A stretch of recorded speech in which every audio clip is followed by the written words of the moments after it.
through the red light, and he gave us a ticket. And then we because we took it to court, right? And the judge threw it out and said, "Are you kidding me? What were you thinking? What were you thinking? You don't give a ticket on the presumption." Right. Of breaking a crime. Yeah. The crime was not committed, but he was trying to impress his white counterpart. Yes. Mm-hmm. And my buddy and I looked at each other and said, "Can you believe this? Mm-hmm. Can you believe this black police officer giving us a hard time? We're just having a good time. We're just riding our bikes." Where we Ron? It's go ahead. It's crazy. Really quickly, just for our listeners who may not be privy to what NATO is, I wanted to go back to that really quickly. Go ahead. Tell them how important it is. I love the educational. So NATO, it stands for the North Atlantic Treaty Organization. Yes. It's a political and military alliance of 32 North American and European countries that was formed in 1949 for collective defense, where an attack against one member is considered an attack against all, ensuring mutual security and promoting democratic values. It serves as a form of political consultation and has military strength with diplomatic efforts to maintain peace and stability. Now, the reason why I wanted to go back to that just for a moment is because I know a lot of us, including myself, because we're all still learning, understanding how important this alliance is with NATO and the effects that it's having. And I wanted to bring that up again really quickly, just for those people out there who are Trump supporters and who think that Trump is America first. By pulling out this treaty, it leaves us more vulnerable than we have ever been before. And Doc, you know this better than me and Ron because you served in the military. So I want people to really, really think about that because we are fully exposed. And then one more quick thing I want to say is Donald Trump and his narcissism, but the autocracy that he is leading the charge of is extremely detrimental to us as civilians and people who are not in the military, us who are not making those decisions to go to war. It's leaving all of us exposed because when things hit the fan, who's going to be the ones affected the most? It's going to be us because they can go into bunkers, they can go and hide, and they have protection. So it's not America first. People really, really need to wake up. And the last thing that I wanted to say really quickly is Stephen Miller. I find it interesting. I see his face. I find it very interesting that his Jewish background is the one who's leading the charge into the anti-Semitic things that people like to say, and also the enslavement, the mistreatment of American citizens. Because what is the difference between what happened to his ancestors in Nazi Germany and what they're doing right now? And I'm so curious to know where his conscience is, and if he even has one, because it's so contradictory to his ancestral background, and then this Trump administration is talking about immigrants, right, and birthright citizenship. But if you trace 3 or 4 generations down, maybe just 2, you will find that all of their family members were immigrants, including Donald Trump's wife. All of them. They're all descendants of immigrants. Yeah. I mean, that is the oxymoron of it all. That's what's ironic about it all, is that these people are really immigrants. I mean, they're not from, they weren't dragged here by chains, or their land wasn't stolen. These people are truly immigrants. But I want to go back to NATO. Yeah. Because NATO is, you hit one, you hit us all. It is one of the best strategic deals in global expansion and global camaraderie and global protection ever in mankind history. where you have all of these countries, an attack on one is an attack on all. And that has kept so many wars from breaking out. It was created to stop another world war.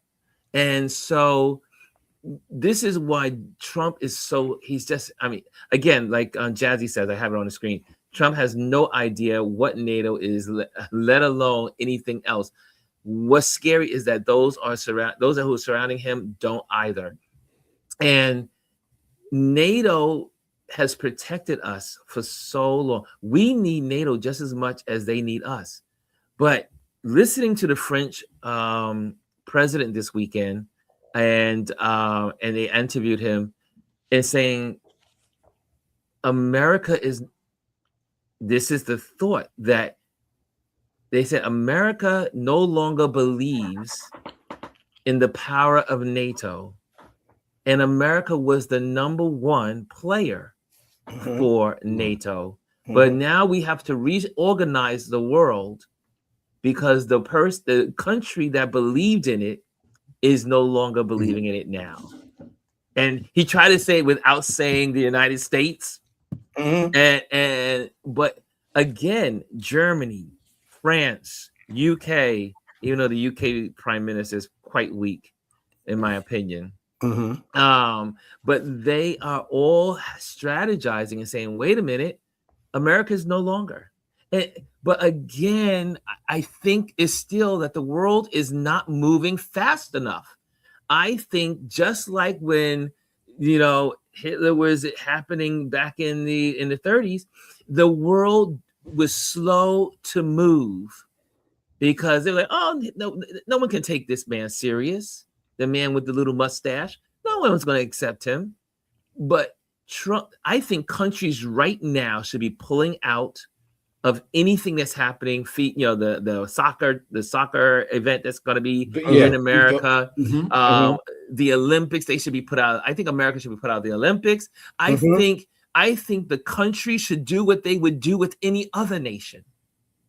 Isolate them. And I think America should be isolated on the world stage, and that they should be thank you, Jazzy, FIFA or FIFA, and that in order for this to really take hold, that these idiots to stifle their power, their ability to do things in the world, the whole world needs to respond, like they would do any other country. Look, when Russia did what they did and went rogue, what happened? They got kicked out of the G7 at that time, or G8.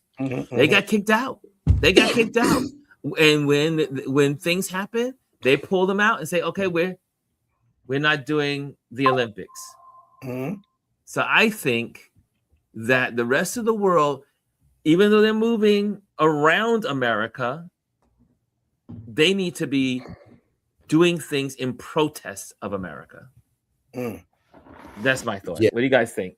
I think that is extremely powerful. And I think about when we were going through this stuff with when Russia specifically was we were going to the war with them, we were going back and forth.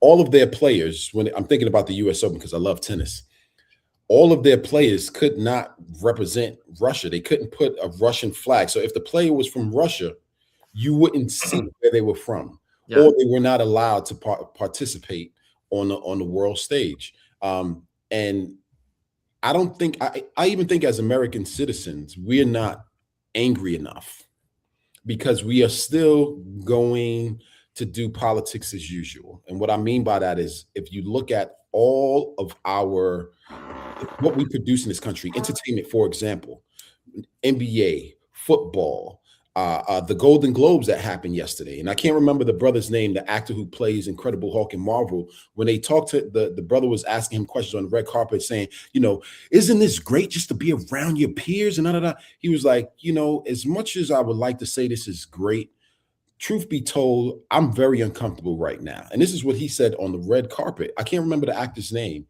He said, I'm very comfortable right now. We have a woman who was killed in Minneapolis. This administration is just horrible. And I was so happy that he took that moment to not to be present in what's currently happening, not to be caught up in all the glitz and glams. But I think that we still do not fully understand how serious this is. I think a lot of people like to enjoy living in a bubble. And it's easier to not know what the truth is and to live in a lie, or to be blinded, than to live in the complete truth, because I think it may be too much for people to manage that fear, so to speak, or concern or worry. And it's easier just to continue going about life until shit is at the front door and it's like, yo, oh snap, what am I gonna do? Yeah, I agree. I think You know? again, we as a country, the majority, the only way things are going to change is people is the actual population makes the change. No one's coming to, as we've been hearing for the last several weeks, no one's coming to save us. Right. No one is going to save America. America will save itself if it can. The people here will save its. We are responsible. So far, I'm not sure. I mean, I guess there are also some people that have gone back to shopping at Target or whatever.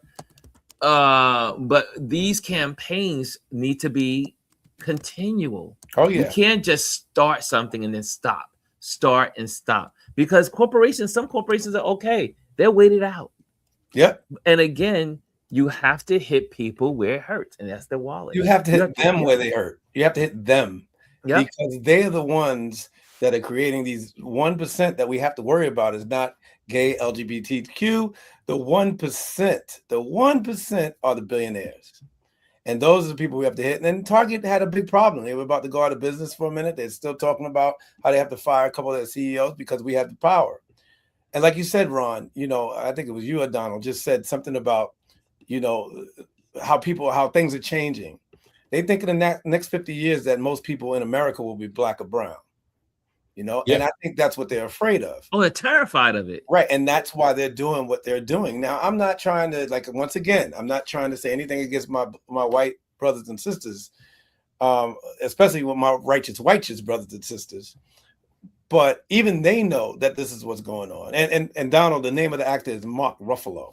I don't know if I saw the doctor come on and say Dr. Tashi. Yes, Dr. Tashi come on and say she didn't see it. So if it's okay, Ron, is it all right if I just present the video for a quick sec, just so people can see what he said? Yeah, if they haven't heard it. Yeah, you can. All do you right, have it? Do you have access? Do you you yes, can get to it. You can so. Yeah, you can share. Yeah, Dr. Tashi's right. They're not reading the room. And the thing about it, everybody's so freaking spoiled. I'm telling you, man.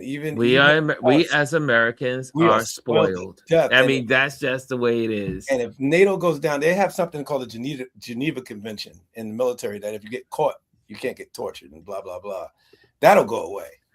But the whole thing, that's almost gone away, because unprecedented is a president of one country capturing the president of another country. Kidnapping. I mean, what you're saying, Ron, is amazing. I tell you. I mean, no one so now, which I wish it could happen, is that Trump could be in another country, and then someone says, you know what? You should be put in jail. Yeah. And just take him and put him in jail. That would be the best thing that ever happened. But there's certain rules, or we call it protocol. Protocol, that things we just don't do. For instance, like you said, the Geneva Convention, and making sure that when a soldier is captured, that they're not tortured, that they are treated with respect, right? So now that you have the American president doing the crazy of kidnapping a president, killing his guard, and now what's to say they can't do it to you now? Oh, that's crazy. It's totally changing the whole world order. World order. Wow. Literally. So Don, you're gonna show that or? Oh yeah, I have it queued up whenever. I don't know Send if it. you. Yep, you can share it wherever you want. Ready to share? Okay. Right, I think you have put it to on the allow it to screen. come onto the screen. I don't know how to. Okay, I got it. I see it here. I got it. Okay, awesome. I'm gonna play it now. Tonight and his wife Sunny, and I want to ask you right off the bat, how much fun is it in that room, sitting there? You have a couple cocktails, you hang out with everybody, and there's all kinds of conversations going on. It's usually a lot of fun, but I can't really. I got to be honest with you. I'm not feeling so great. We have a woman, Renee Good, was murdered in our streets of America today, and we got literally stormtroopers running around terrorizing. And as much as I love all this, I don't know if I can pretend like this crazy stuff isn't happening. We have a president who says the laws of the world don't apply to him, and we could rely on his morality, but he has no morality. So where does that leave us? Where does that leave the world? So I love these people. I love being here. I love you. But I also can't. It's so hard to pretend anymore. Mm-hmm. This is crazy what's happening. I have to ask you because I have family from the Twin Cities, so I understand how hard that is right now. Well, lots of people are hurting right now, and that's the problem, is that the people are hurting. Yeah. And people can't pay their rent. This isn't making us any safer. They can't pay their rent. They can't buy food. Insurance is impossible. They can't take care of their families and health. There's no education. I mean, this is not making America better. If it was, I'd be, yeah, great, let's do it. But that's not what's happening. And we have Americans being shot, killed, a woman in her car. So I'm going to ask you this, because we're talking about the problems. What do you think we can do what are the solutions? Listen, I think most Americans want the same thing. They want a little sun on their face. They want to know that their kids are going to be okay. They want to know their kids are going to be safe. They want to be able to pay their rent. They want to be able to know they're going to send their kids to a good education. But right now, the whole Senate, the whole Congress has been taken over by corporations. So who's there fighting for us now? Nobody. But if somebody did, they got us at each other's throats. The billionaires got us at each other's throats, right? We're out there killing each other. You know what the solution is? Is doing something for the working people, putting all your focus on that. Here's what I'm going to say. I respect the fact that you're using your time in your forum to get out your message, and I appreciate it. Well, I mean, how can we do that? We can't, I don't know. I can't keep pretending. No, I hear you. I hear you. Yeah, that was good. Wasn't that priceless? It's priceless. And Ron, let me tell you something. I want to thank you for allowing us to come in here and you using your platform to do good over all this time, man. We appreciate you, man. What you're doing, how you started. It's just you're still serving. And I really appreciate that. But go ahead, Ron. We are all about serving. I give you flowers. But you know what I want to say about Don? Don came with his tape and queued it up and got it ready. I gotta come correct on your show. I gotta come correct on your show. I was like, wait a minute, Don got it all queued. He got it going. I was like, I'm done. Road to Legacy, we coming through. Road to Legacy coming through, baby. Road to Legacy. Hey, Ron, to Martin's point, I remember when we were first starting our journey with the podcast stuff, and then when you were starting with your journey, and I reached out to you to find out how to do what you're doing right now on your platform through StreamYard. It's because of you and what you told us and taught us, and then helping us as a collective to grow. And I'm extremely proud of your growth. I'm extremely proud of your growth, Ron. And I am humble and thankful that we have this community, we have this brothership, we have this partnership, and that we share with each other. And that's what we're talking about. We're talking about building. And the question was, what are we going to do about all this? Nobody, like you said, Ron, like everybody said, nobody's coming to save us. So as African Americans, I'm saying this, we have to do a collective, like what us three Black men are doing now, and Black women. We need to come together. I see Dr. Tashi on your show all the time. I see people. If we come together, we could find the solutions to protect ourselves, to protect our nation, and to keep living the life that we want to live. Because nobody's coming to save us. We just have to continue to get this information out. Yeah, this is also what you're saying. Of speaking of along that train of thought, Jazzy is saying, "Yep, it's an app." They're talking about this app called the Green Book, where you can Yes. see all the sundown towns, and the Green Book. They have the Green Book online as well. So if you want to apply for the Green Book, there is an actual website and app called the Green Book. Excuse me, Ron. Excuse me, Ron. You know I'm a historian. You know I know you love history, right? like I do. You know what I'm saying? So let me just show you this one, right? So to show you that it was real. Whoa! Look at that one. It's metal. Mm-hmm.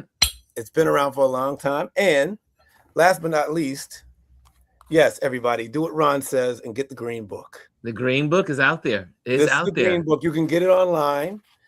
It has all the stops and all the places that you can go back in those days. And we may need another Green Book. We will. You know, we will need another Green Book. It has all the addresses, all the hotels, and it was going on for a while. This is the man who invented it, the man who created it. Victor H. Green. That's the original. That's the old book, right? That's the. Yeah. There was also another book that was another. This is the revised edition. This is the revised edition because the old original ones had like a paper knitted but they green cover. You can't find them anymore, and if you do find them, you're going to pay at least $7,000 to $8,000 for them. Yeah, they're collectors. But it has the same thing in here, and it gives you an idea of what's going on, an idea of your history, because this can happen again. Very much so. And so as you're saying this, though, my buddy who I'm hanging out with, I'm staying at his house, and he is from the Caribbean. Mm-hmm. He has a very strong Caribbean accent, and when he speaks. So I was saying, hey, you should just hang out. We could do a road trip and go this place and go that place. And he goes, yo, Ron, he says, I'm terrified to go outside of New York City. He said, I don't want to deal with ICE.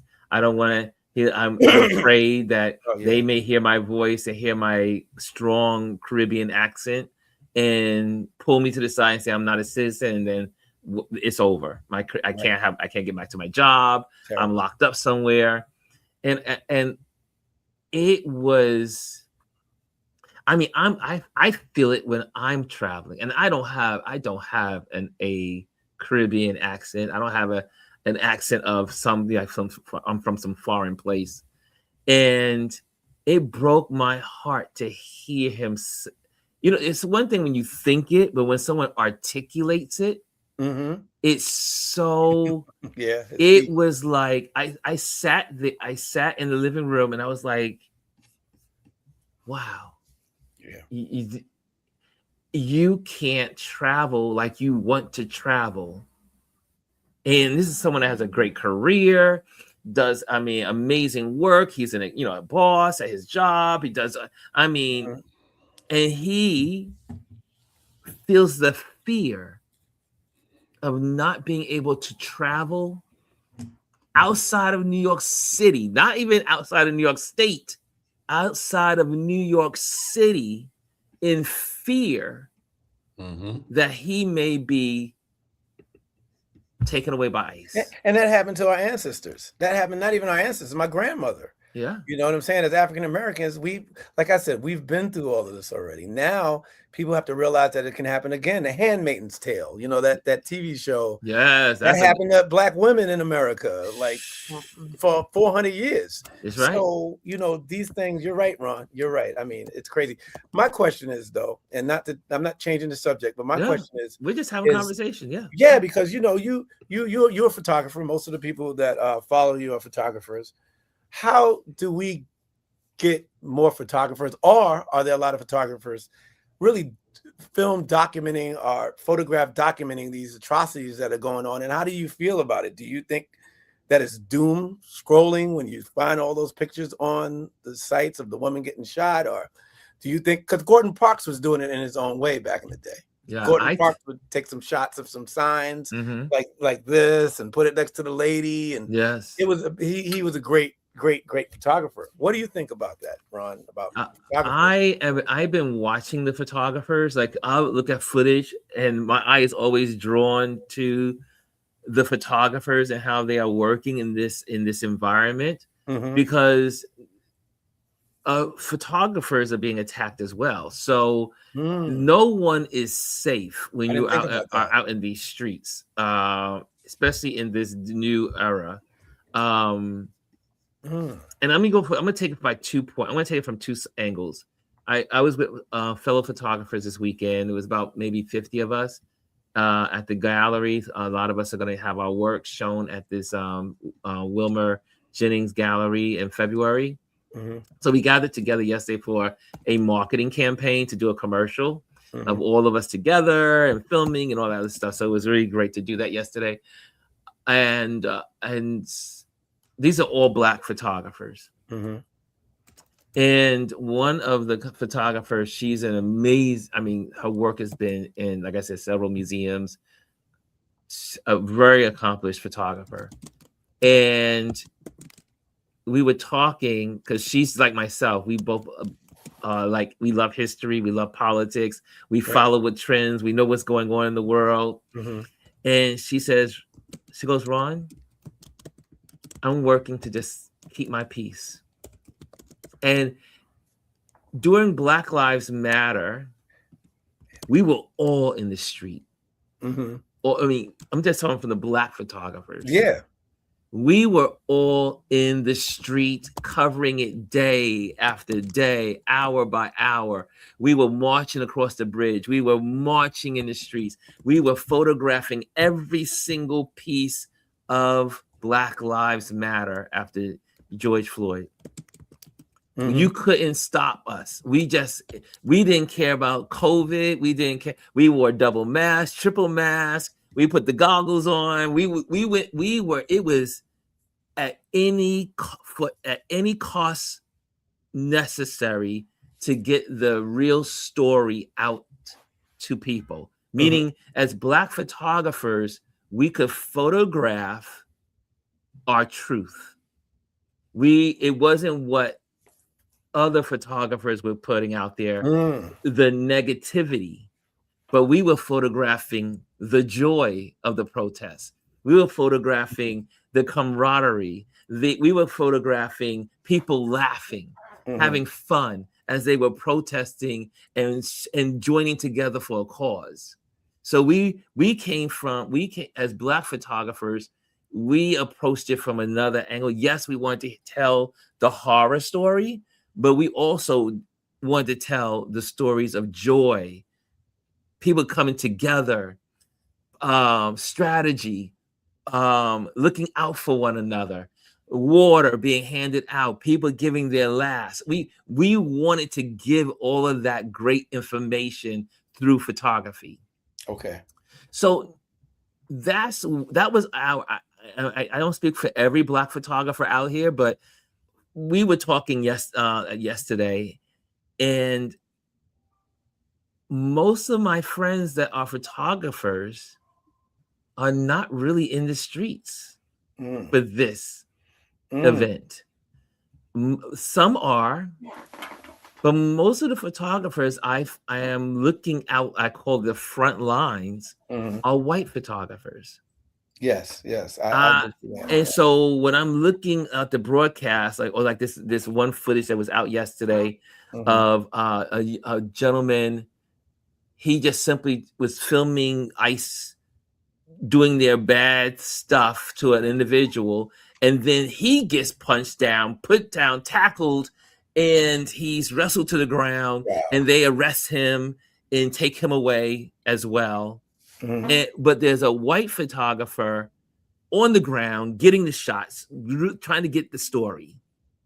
And I think, for instance, for me as a Black photographer, I have not found a extreme need to be in the streets photographing this time.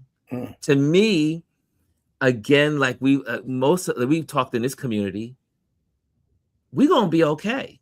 Right. You know, I think and this is what we were talking about yesterday. Some of the photographers, we've been here before. Our ancestors have been here before.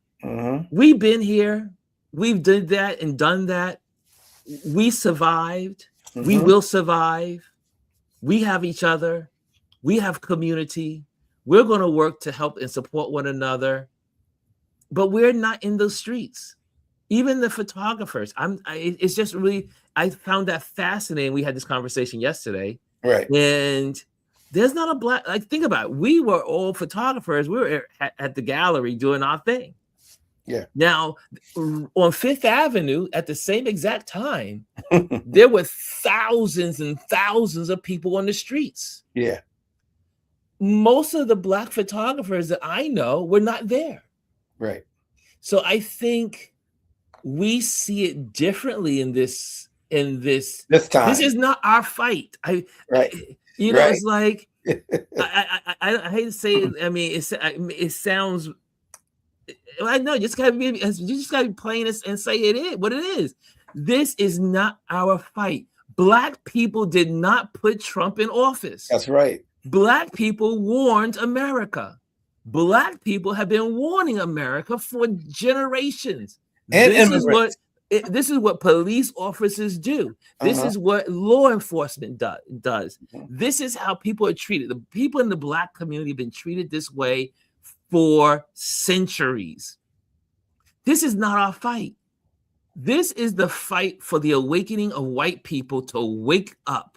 Wake up, because if until white people understand, and this is again not all white people. Righteous is okay. Yes, because we have lots of white folks that are out there. I mean, most of the people that are out there in these streets. That's right. Like those thousands and thousands of people are a lot of them are white. Righteous. It's their fight. Their fight. They can only change the minds of their people, the people that look like them. That's right. It's like Don Lemon says on his show. He said, if he talks about a white person in the way that he needs to talk about a white person in this time we're in, it'll be rejected.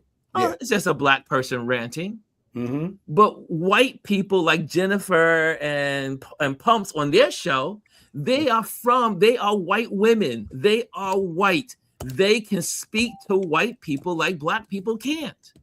And so, as a photographer, I don't think it's our fight.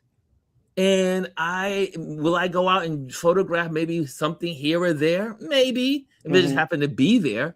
But I don't think it's worth the risk of me as a black photographer being out in the streets, maybe getting sprayed or getting hurt or whatever, for a cause that we've been doing for the longest. We've been in the streets. Yep. So I look at it just like my black photographer, my compadres from yesterday, my peers. This is not our fight. Let them fight it out. Let them work it out. We will do our job in building our community. We will photograph what we love about our community. We will photograph our people coming together, having a good time. We will photograph the line dancing. We will photograph the things that are meaningful to our community to build community. Now, that's it. To Ron's point, what Ron, you were saying to your point to the audience, this is a shot of a friend of mine. You can't see it because I have the black ice picture in the back, but it's a shot. I don't know if you can. I don't know. Is it the reflection? It's a little better now, right? Yeah. Just tilt it slightly downward, and you'll be able to see it. Go down. Yep, slight there. Give it a little tilt. There you go. Perfect. Yeah, there we go. There so pull it closer in. Pull it closer in. What you were talking about, Ron? Yes. Is a photograph in the Bronx, or was it Brooklyn, where Amadou Diallo. This is the protest of Amadou Diallo, and my brother, who used to be paparazzi, and now he's a really great photographer out there. I like to put his stuff out here in Indianapolis. His name is Hector, and Hector shot this back during Amadou Diallo. So to your point, you're right. I mean, we've been here before. We've watched our families get killed by the cops, and we've documented it. We have so many documents of this.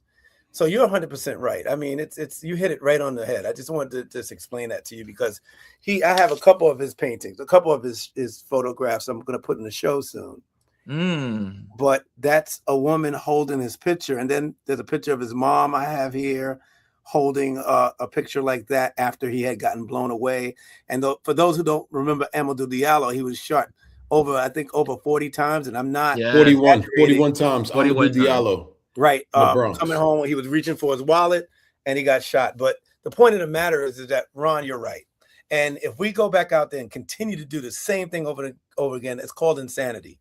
And that's why I say that we just need to continue to galvanize ourselves and do what us three are doing right now and what you're doing with your platform and continue to push forward. So I just wanted to show that example to say that I'm with you with that all the way, Ron. Well, here's like even like Gia Houston Jack says. She says, "I'm focused on telling stories of joy and community.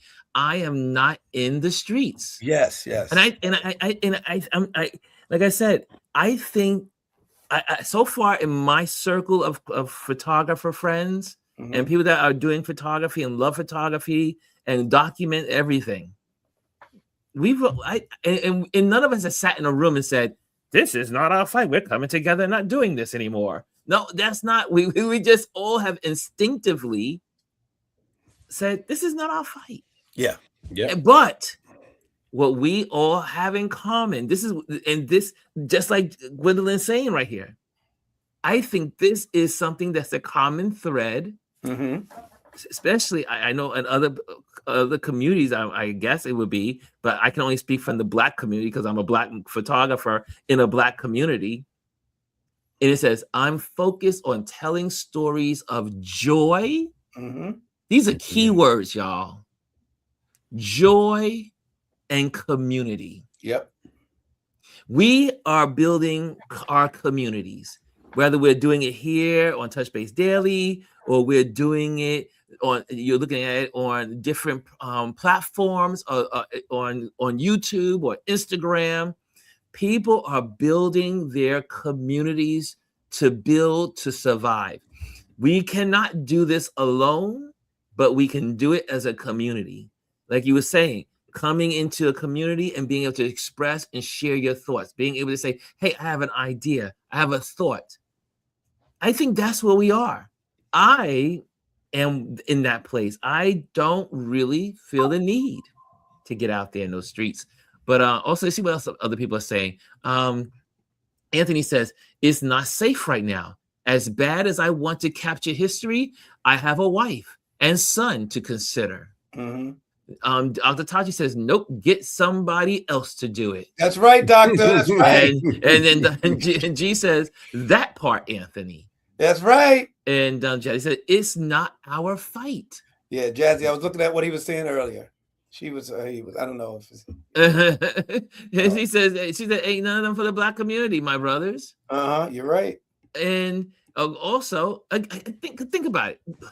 If I may pause and interject, ICE has unalived several people, 36 people, I do believe, I think since this year began, or was it the end of last year? That's 36. Crazy. They were men and women of color. It's crazy.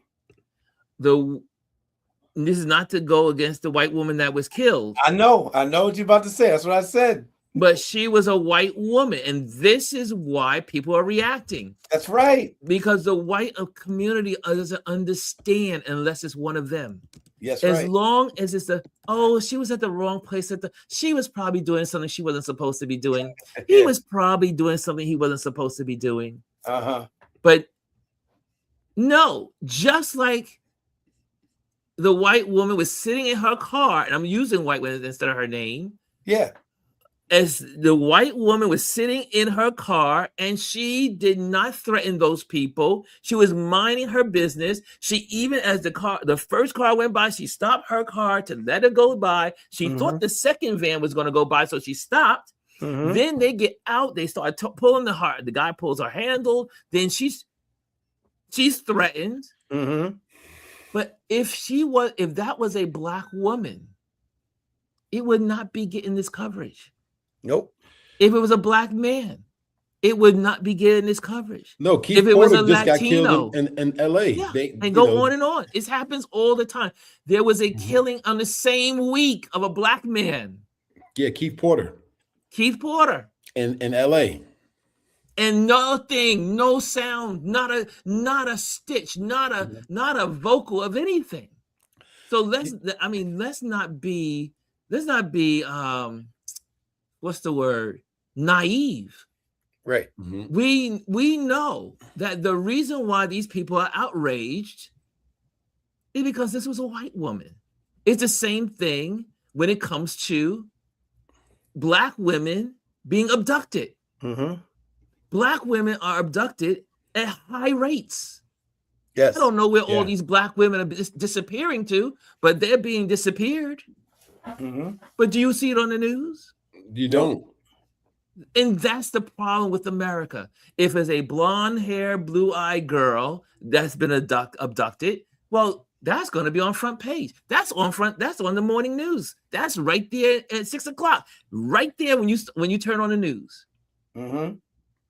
So we are not naive to what this country is all about. And when we say the country, that this is the way the structure of this country is about. Yes. It's not all people, it's not all white people. It's the structure of this country could give 2 scoops of ice cream about ice cream. You're nice. about a person of color. He said ice cream. You're nice. It doesn't get. I know it you doesn't guys. get too- I don't have my cursing crew on You my. swear, you swear, John. They don't give a shit about us. Thank you. They do not care. But I love the about ice cream though. But yeah, You know, Ron, you're Mike- 100% right. They don't 100%. care. and They don't Michael- care about us. Well, Michael Jackson said it a long time ago. All I want to say is that they don't really care about us. And people thought he was crazy and raping That's little right. boys. Michael Jackson knew what time it was. Jerry says, when I said it needed to be documented, I'm talking about the allies. They need to show it. Lisa says, right, because they are not doing anything by the books. It's the wild, wild west out there. Yes. And again, here's another one. Home Depot. Last week, I think it was Friday. Was it Friday or Saturday? 2 Latinos were in Target, not Home Depot. Yeah, It's Target. I saw that on the news. He says, I have my passport. I have my ID. Did that Didn't matter? No. These people are not, they don't, you would think this was the old rules. These are no rules. There are no rules. Like this is the wild, wild west. You can say, I got my passport. They don't care. Doesn't They matter. rip that thing out of your hand, toss it to the ground, or even worse, destroy it. Right. Because they're just interested in getting rid of you. And they're ramping it up. Did you hear what JD Vance said just the other day? Door to in the door. press conference, door to door. They want to go door to door. Mm-hmm. But again, it's okay when it's my neighbor. It's okay when it's the person down the block. Yeah, but when they come knocking on your door, it's too late. Hey, but Veterans Administration is telling me to carry my DD-214. That's how bad it is. Yeah, well, DD-214 Kareem, is your papers when you got out to prove that you were in the military. You have to do it. I have to carry my passport everywhere I go. Me too. When I came to New York the last time, a friend of mine that works with the government here was like, make sure you take your passport just in case they throw away your ID. You have your passport. Yeah, it's because you. I was like, why? He said, because you look Dominican. I was like, all right, whatever. Well, melanated people could be of any background. That's Yes, a fact. right. Yeah, we know that. But yeah, so that's the deal. Hey, Ron, I had that question because I just wanted. I see how media changes the way we look and how we live our lives, from the Cosby shows all the way to what they do with this Bravo does it, these channels where they have Housewives of Atlanta and they're beating each other up and fighting. So, I'm glad that, what Lisa's saying and what everybody else is saying that's listening to us right now about joy. It's very important to keep promoting joy. And, it's just amazing. It's amazing how we can come together when we want to. Now we just have to figure a way to help each other out and to come together when we need help. I just think that sometimes we lack on that. Yeah. On helping each other out on certain situations, even information, like, what we're doing together collectively, your show and Road to Legacy podcast and what we're doing together collectively. And like Donald said earlier, you helped us and we helped you and we help each other get around. We just need to get other community people help. Even take their time. Ron, you come out to our toy drives times on your own, with your own whatever. You tell us what you want, we give you what you want. It might just be cab fare. You know what I'm saying? That's right. Just give me a cab fare. You get me there by cab, I'm there. I got to help. But we as Black people, we just have to be authentic. You and we have have to be be able to say, this is what I want. And if you can't give it to me, tell me. Don't wait till a couple weeks later. And we can barter And it. tell me, what did you need? How come you didn't tell me what you needed? And I'm like, I'd rather tell you what I need than for you to tell me later on, ask me why you didn't ask me. Before you guys go, because we're it gonna wrap it up. But I want Yeah. tell the folks about your road to legacy. Take a moment and so that way people can know about your podcast and Yes. where they can find you. And then we're gonna close out on our Motivation Monday thought for the week. Okay, I'm going to start off first really quick. So Road to Legacy, RSL, is a media company that helps nonprofits and helps people learn how to help other people out. What we also do, we just do our toy drives out here in Indianapolis, and we do them in New York. We hook up with organizations. One that we hooked up now is Indy Juneteenth out here that does parades and shows out here. And we also hooked up with P30, which is a organization that gives you space to do certain things out here. We work together with those communities and we connect because Donald and I have known so many people over the years. All right, Don, go ahead. And what we are currently working on, and Ron, if you don't mind, I would like to just share one more thing. We're working on so we've been doing the toy drives for like the last 8 or 9 years, and look at what happened and I a wanted couple to of years ago that share man like a clip. didn't have the one gift he was able to give his daughter was the one gift he won from us. That's right. I remember. You know what I mean? That alone says everything. That one thing. You know, somebody told me this phrase: small tangible wins. It's the small things. We have impacted over 200-300 people every single year since you've been started doing this. So don't think that, because some of these kids, that's the only gift they get. Just keep it 100. That's the only gift they get. So I just wanted to I thank you, Ron, for pulling that up. That's a clip from the documentary that we are working on. So we've been doing the toy drive for like the last 8 or 9 years or so. And so since this year or last year was our last toy drive in the community, we're pivoting to do other things like what Martin is saying. However, all of that stuff that we've done through the years, we're putting together and formulating a documentary about community and the collective and all the people, including yourself, who over the years have helped us to produce this toy drive. And I think it's very, very important to show the community aspect of how, again, everyone comes together to give back to the people. And so that's what we are currently working on for RSL. And what Donald, what he forgot to say is that all your listeners, and even though you, Ron, if you have any way that you can help us to finish this documentary, editors or anybody like that, anybody who wants to come out and take, pictures of what we do, either in the Bronx or even out here in Indianapolis, we're working on budgets and stuff like that. So please get in contact with us so we can get to know you. So when we do get the budget, or you want to do a pro bono, you know what I'm saying? Just come on through and get in contact with us. And you can get in contact with us at Donald. You can either send us a DM through the Instagram, or you can email us at readsmalllegacy@gmail.com. Put it on the screen. I'll put it up there for you. Yeah, I'll add it under my name. And adding that, we, like I said, I don't want anyone saying that we didn't ask for help, because when we see these genres. Yes, right. But that was the beauty part. Think about it. Each other. I photographed the first year. Yes. And then the second year we had some other folks that showed up, and they were part of, being a part of the sharing and take pictures. And we had Jelani come through and a couple of other photographers, and there's some other videographers that just did it from, and that's what it's all about, especially when it comes to charity and raising money for people or giving gifts to kids that can't afford it and families that can't afford it.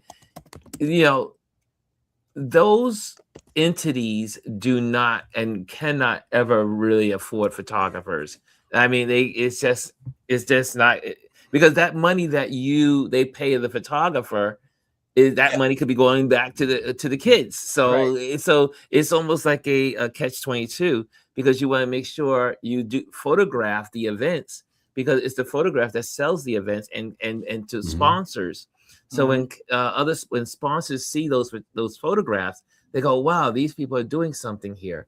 And versus no photography at all or videography. So it's important that we as photographers look for those opportunities to support. Gwendolyn supports in her community the food drive and the food bank in her and food drive, but food bank in her area. But it's the photography that keeps the funds coming. Yes. So if you know, so we always the awareness of photography. Photography plays such a role in so many lives, Yes. and can benefit so many lives. So, yeah, we can use that. And Ron, one last thing I want to say that we have upcoming is we're going to be taking kids from Indianapolis and New York coming up in August, and we will need a photographer to come and document. So anyone who is willing to share some time and help out, we will we'll let be you know. needing some help with that. We'll let you know for sure. It's a trip from there and then to Africa. So we'll let you guys know. I like that. All I right. like that. Okay, guys, I'm gonna let you guys go. And right. we are definitely going to do our thing here. And thank you, Don. Thank you, Mr. Martin Small. We love you, Ron Foster. We love you, Ron Foster. We love you, baby. my buddies, my pals. This was a great conversation. You guys, I'm telling you, you guys have an open invitation. Thank you. Ron, we gotta do this more.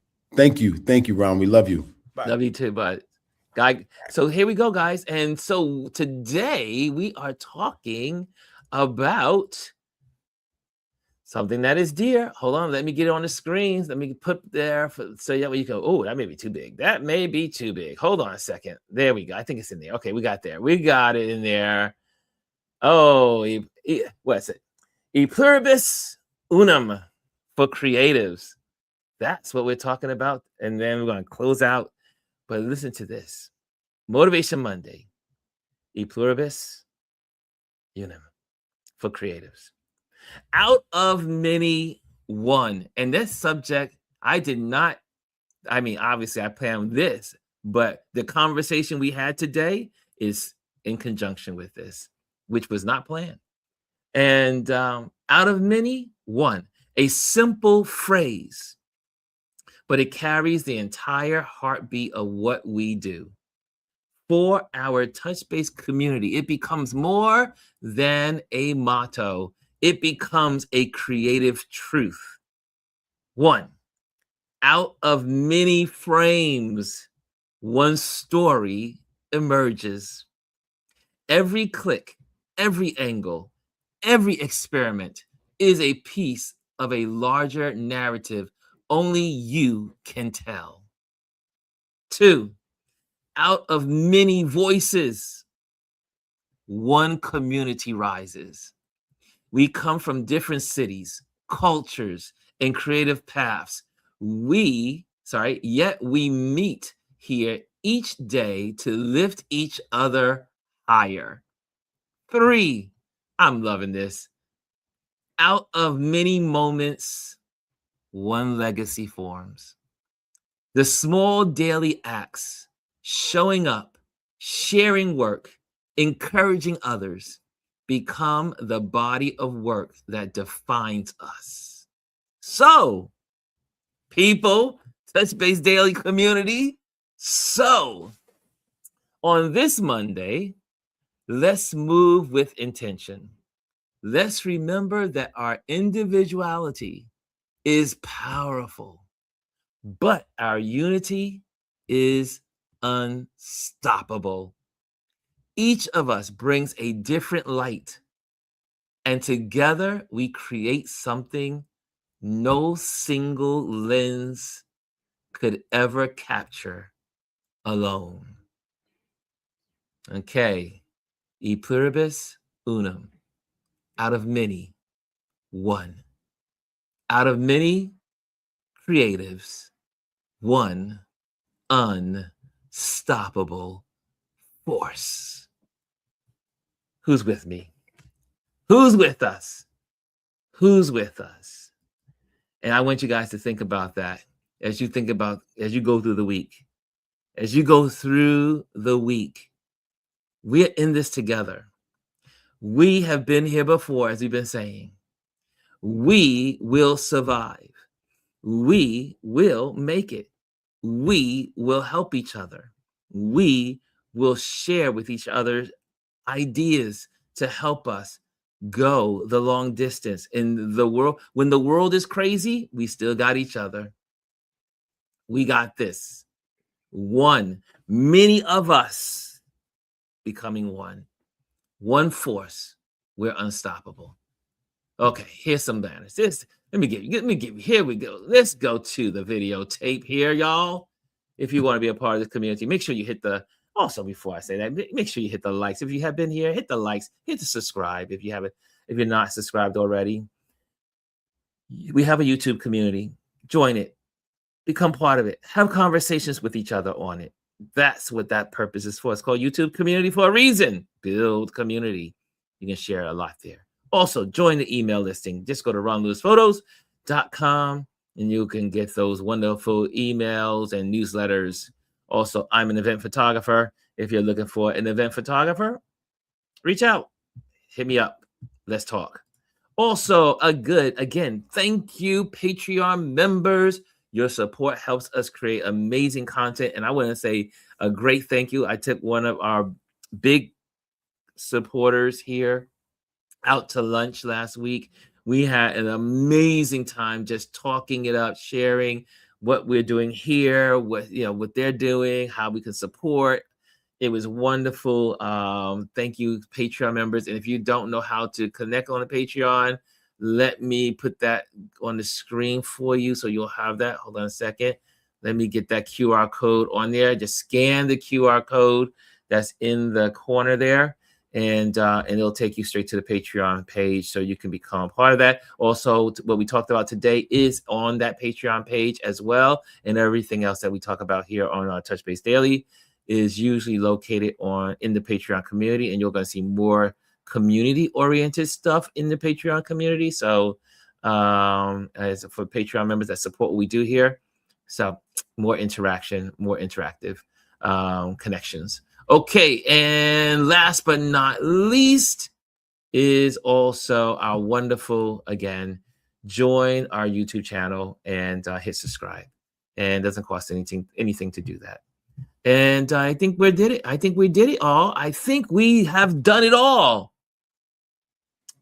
Many one. We are many. We are one. Let's help each other, build community, and focus on what matters. See you tomorrow. Oh, sorry. Oh, tomorrow I won't be here. Tomorrow I have all kinds of tests going on. All my, I share I'm not one to keep things private when it comes to my health. I know that sounds crazy.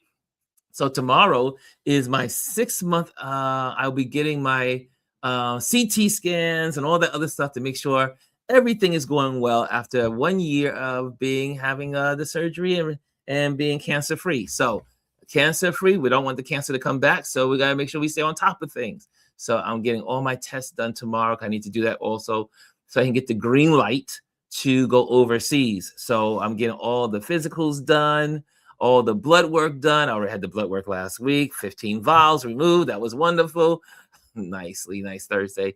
But yeah, so we are definitely going to be getting everything done so that way I can have the green light health-wise to go overseas, because I'll be running like a maniac once I get there and I'll be on the run. So making sure that health is, if I may remind all of the brothers, all of my sisters in the building, that doesn't mean black or white. That means everyone.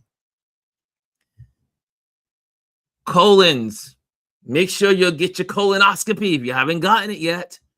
Colon cancer. I just learned of another young person dying of colon cancer in their 40s. Now, so guys and girls, make sure you take care of, if you're up to your 5 years, because now it's 5 years, every 5 years, get your colonoscopies done. It's a slow growing cancer, so you can stop it, right, early. So get your colon cancer screenings. I have to do it every year now because of the colon cancer I had last year. But get out there, do it. I have to do it every year. I'll be probably doing mine next week or the first week of February. But here we go. Let's stay healthy. And I know men, now I'm going to go there with Black men in general, but Black men, we have a reason why we don't like doctors. So I'm not saying you don't have a reason not to like doctors, but you have to get your colon cancer screenings. You have to get your, all of the screenings, every screen, prostate cancer, all of it. You got to stay committed. Stay committed to your health. Your family needs you. Your loved ones need you. So stay active. I'm not going to start another broadcast on that right now. I'm going to let you guys go on that.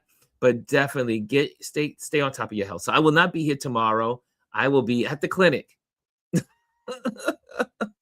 drinking that nasty fluid so I can do the scans. But yes, it is. Yes, 5 years now for certain groups, mainly people that are melanated. The people in the Black community. It is recommended if you're in a high risk category to get your colonoscopy every 5 years. Okay, and also I do believe in February, before I leave, I got to talk to my surgeon. He may be making a guest appearance with us here to help educate you on colon cancer in our communities. Okay, so hopefully we'll get that. So keep that in your prayers that will happen, because he's really cool, and it'll be good to have him here. And I think that's it. Okay, we're out. And good. Okay, focus on what matters. We're out. Bye.